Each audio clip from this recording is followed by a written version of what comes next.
જુઓ હવે બીજો ભાગ છે આ વિડીયોનો. જુઓ દેવ દેવ જુઓ ઉપર દેવ લખ્યું છે અને અસંખ્યાતા સંખ્યાત અવસર પીણી ઉત્સર પીણી કાળના સમયો જેટલા આપણે પહેલાં જોયું ને ઉપર દેવ પ્રરૂપણામાં દ્રવ્ય પ્રમાણ કેટલું સમયો અપેક્ષાએ કરો તો અસંખ્યાત આ દેવમાં હવે જો ભવનપતિની સંખ્યા કેટલી છે એટલી જ અવસરપીણી કાળના અસંખ્યાત કાળચક્રના સમયો જેટલી. પછી વ્યંતર દેવ આવે છે, જ્યોતિષી, બધાની સંખ્યામાં એટલું જ છે. હવે ક્યાં સુધી છે જુઓ. સૌધર્મ ઈશાન વચાય છે ને, આર્યા સૌધર્મ ઈશાન, સનતકુમાર મહેન્દ્ર, બ્રહ્મોત્તર, લાવન કાપિષ્ઠ, શુક્ર મહાશુક્ર ને 17 સહસ્ત્રાર. 12 સ્વર્ગ છે. 12 સ્વર્ગમાં સંખ્યા એટલી જ છે કેટલી અસંખ્યાતા સંખ્યાત અવસર પીણી ઉત્સર પીણી કાળના સમયો જેટલી. હવે એક આવલીમાં અસંખ્યાતા સમય, એવી સહસ્ત્ર કોડાકોડી આવલી 1 સેકન્ડમાં. એવી સેકન્ડો કેટલી થાય અસંખ્યાત અસંખ્યાત કાળચક્રમાં. 20 કોડાકોડીનું એક કાળચક્ર સાગરોપમનું, ને એક સાગરોપમમાં 10 કોડાકોડી પલ્યોપમ, ને એક પલ્યમાં અસંખ્ય કોડાકોડી પૂર્વ,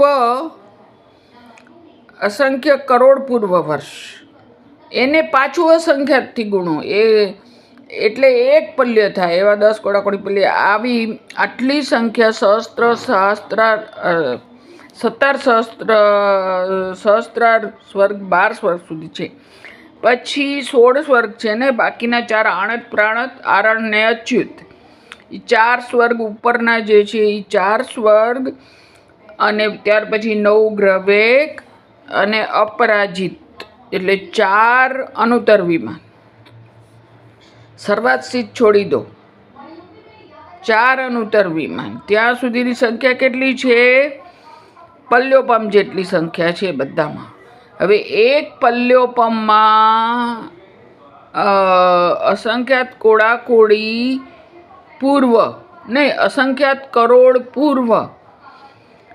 એ એક પલ્યના અસંખ્યાત ભાગમાં છે. 1 કરોડ પૂર્વ, 1 કરોડ પૂર્વ, 2, 3, 4 એવા અસંખ્યાત કરોડ પૂર્વ વર્ષનું એને પાછું અસંખ્યાતથી ગુણો એની સંખ્યાને, એને એક પલ્ય કહેવાય. તો એક પૂર્વમાં કેટલા વર્ષ છે?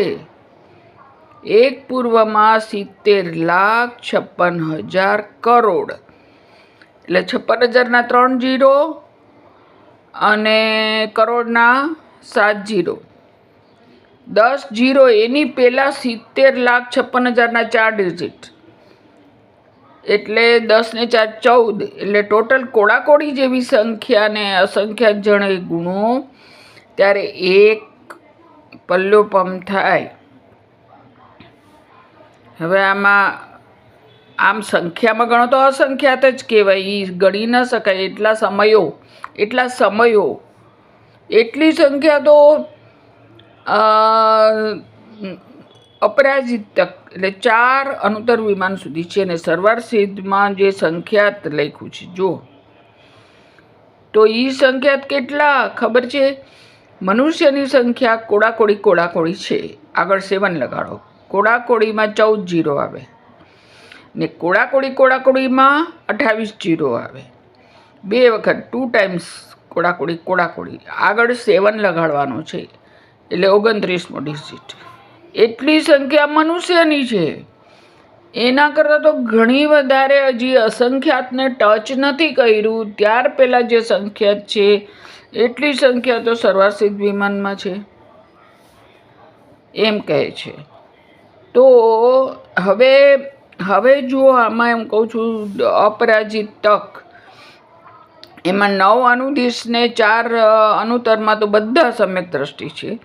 પણ જે 9 ગ્રહવેગમાં છે પલ્યના, હવે આગળના ઓલા વિડીયોમાં આપશે કે ગુણસ્થાનોની સંખ્યા, તો એમાં સમ્યક દ્રષ્ટિની સંખ્યા પલ્લેના અસંખ્યાતમાં ભાગ જેટલી છે. એટલે એક પલ્યોપમની સંખ્યા 9મા ગ્રહવેકમાં છે. 9 ગ્રહમાં 9 ગ્રહમાં એના અસંખ્યાતમાં ભાગ જેટલા સમ્યક દ્રષ્ટિ છે. બાકી બધા મિથ્યા દ્રષ્ટિ દ્રવ્યલિંગી મુનિ જ જાય. પંચમ કાળવાળા તો જાય પણ ન શકે, કારણ કે 9 ગ્રહવેક સુધી 3 સહનનવાળા જીવ જઈ શકે. એની ઉપર બધા અનુદિશમાં 6 સહનનવાળા,